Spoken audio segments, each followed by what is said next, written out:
네, 굿모닝 대한민국 라이브 첫 코너입니다. 간밤에 이슈가 된 뉴스들과 지금 대한민국을 뜨겁게 하고 있는 소식들을 키워드를 통해서 알아보는 굿모닝 키워드 시간인데요. 모닝 키워드 첫 번째 키워드는 이겁니다. 운명의 오후 2시.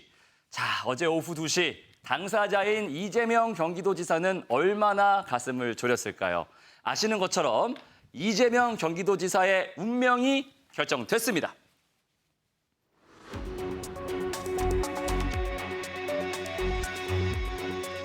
친형 강제 입원 관련 허위 사실을 공표한 혐의로 기소된 이재명 경기도지사. 상반된 판결을 했던 1심과 2심에 따라 대법원의 최종 판결이 어제 오후 2시에 있었습니다. 대법원은 이 지사에게 당선 무효형인 벌금 300만 원을 선고한 원심 판결을 유지하지 않고 무죄 취지로 파기환송했습니다. 이로써 이 지사는 경기지사직을 유지하게 됐습니다.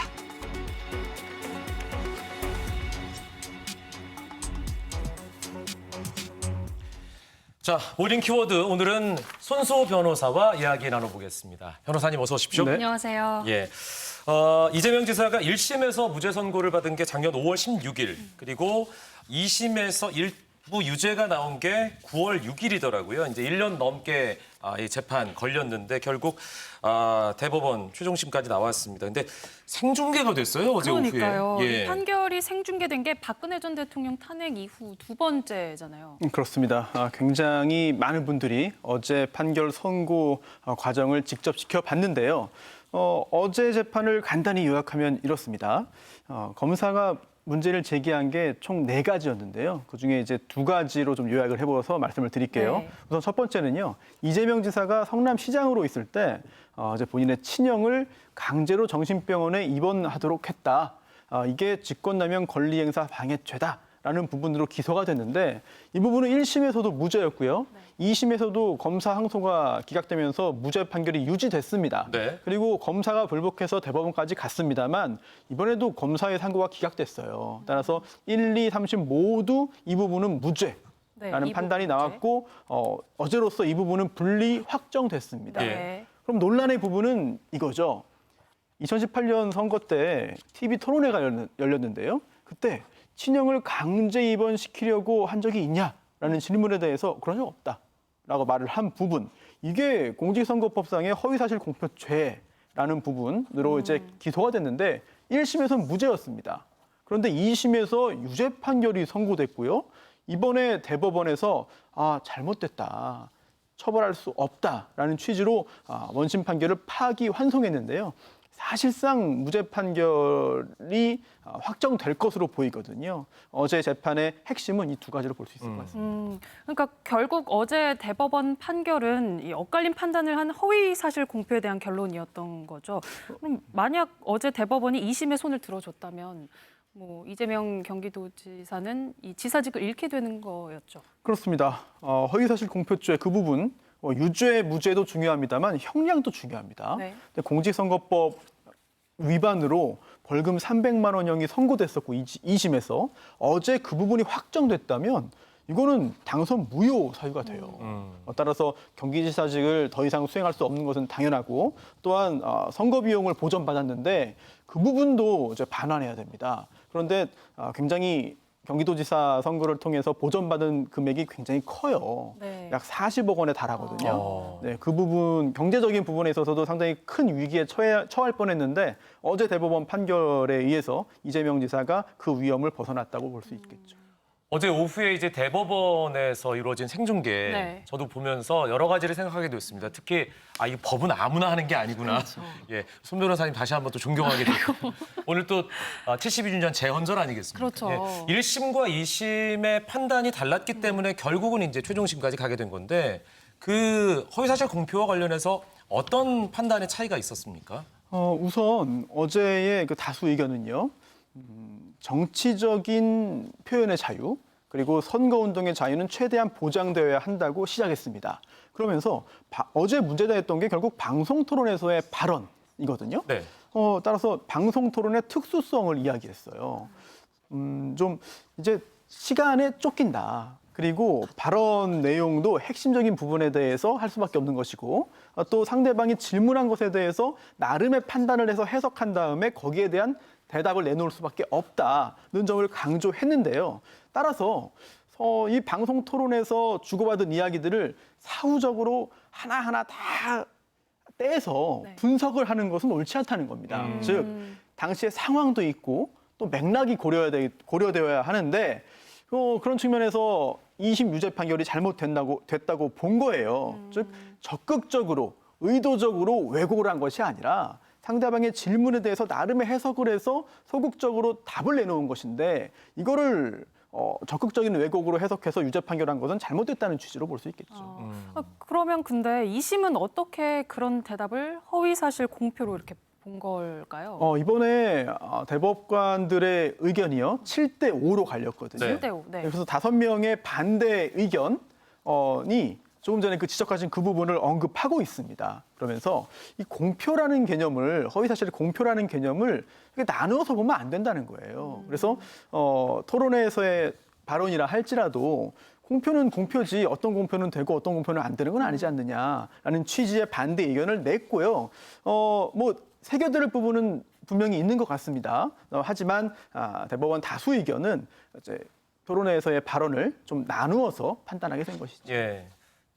어제 이제 대법원에서 나온 여러 가지 이야기들 중에 공표 또 표현의 자유 뭐 네. 여러 가지가 있습니다만 공표가 이제 널리 알린다라는 뜻을 가진 말이잖아요.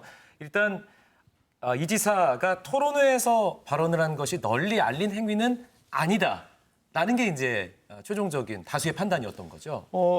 어제 문제된 게 공직선거법에 있는 허위사실 공표죄잖아요. 예. 그래서 좀 나눠서 보자면 공표 행위도 있어야 되고 또 허위 사실을 공표해야 됩니다. 또 공표하는 사람이 내가 말하는 내용이 허위 사실이라는 점을 또 알아야 돼요. 따라서 이런 요소를 전부 다 충족해야만 유죄 판결을 선고할 수 있는데 다수 의견에 따르면 그 요건을 다 충족하지는 못한다는 거거든요.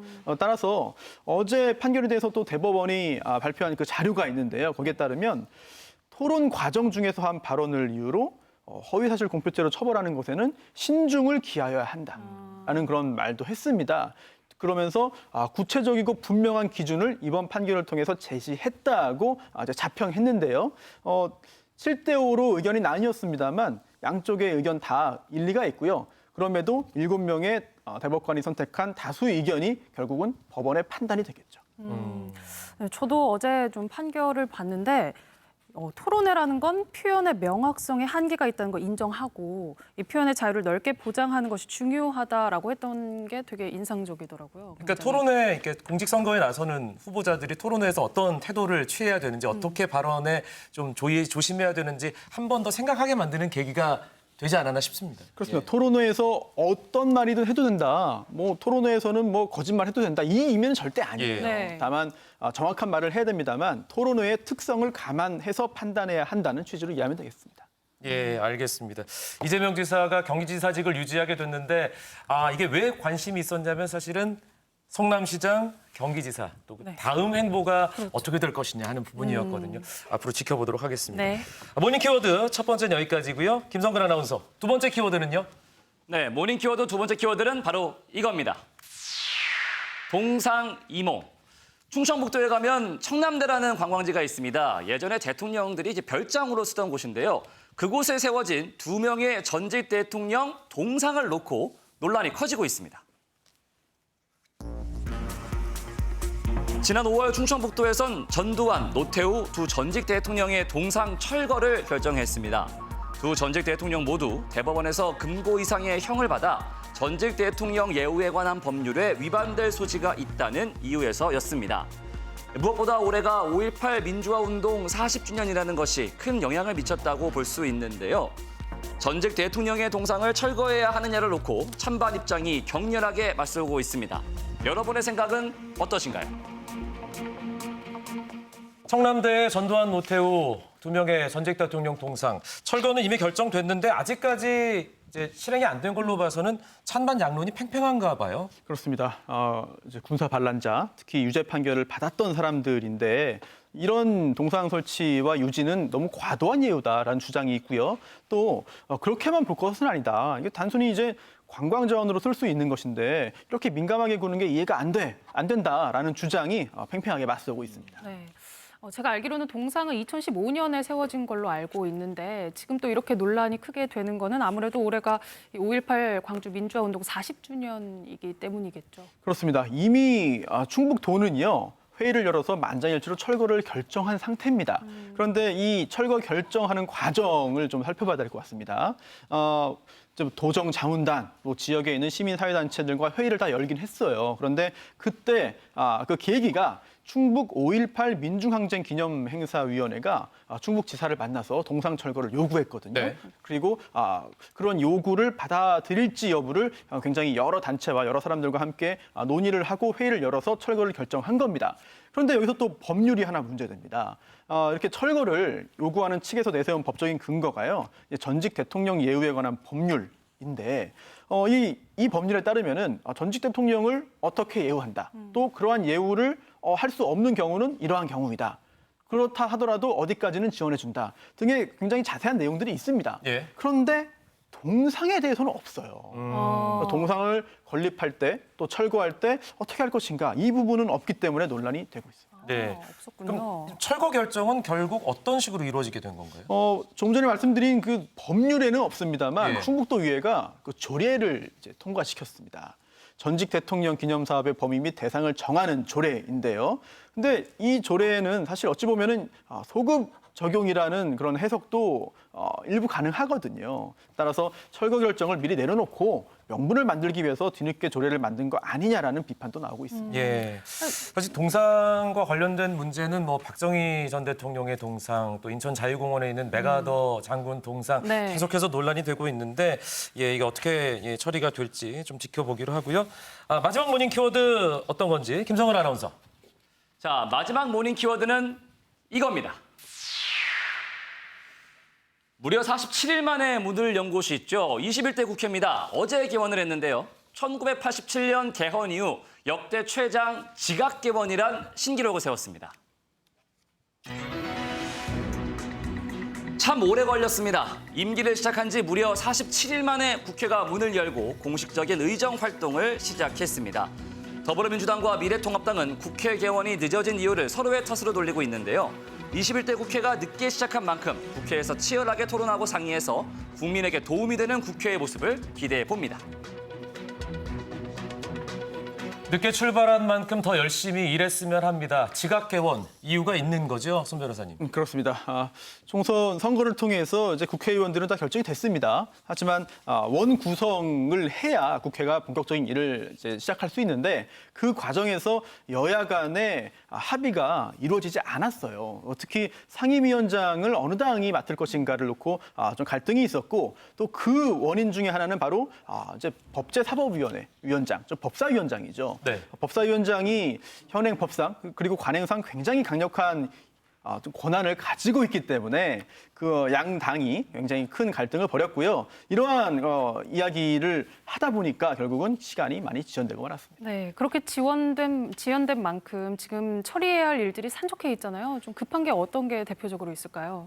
우선 지금 통일부 장관이나 국정원장 등에 대한 후보자 등에 대한 그 인사청문회를 열어야 됩니다. 네. 그리고 또 공수처, 이제 고위공직자범죄수사처 이 설치도 지금 법에서 정한 시한을 지금 넘었거든요. 따라서 이러한 여야 간의 협의 또는 합의에 의해서 처리해야 될 것들이 많고 그리고 또 뭐 각각의 의원들이 법안을 발의할 수는 있습니다만 통과시켜서 또 국민의 삶에 적용하기 위해서는 여야 간의 또 순조로운 협치가 또 필요한 상황이 되겠죠. 그렇습니다. 어제 또 개원 연설을 한 문 대통령도 여러 가지 또 주문을 하셨잖아요. 예, 그렇습니다. 근데 상당히 여러 가지 이야기를 했어요. 네네. 특히 직전에 이야기했던 한국판 뉴딜에 대한 국회 지원을 요청했고요. 또 규제 혁파, 또 사회 안전망 강화를 위한 입법, 특히 또 최근 논란이 되고 있는 부동산 대책 입법, 남북 합의의 제도와 필요성 등등을 이야기했고요. 특히 마지막으로 공수처장 추천 절차에 대한 협조까지 요청했습니다. 네, 오늘 세계 모닝 키워드 손수호 변호사와 얘기 나눠봤습니다. 변호사님 수고하셨습니다. 감사합니다. 고맙습니다.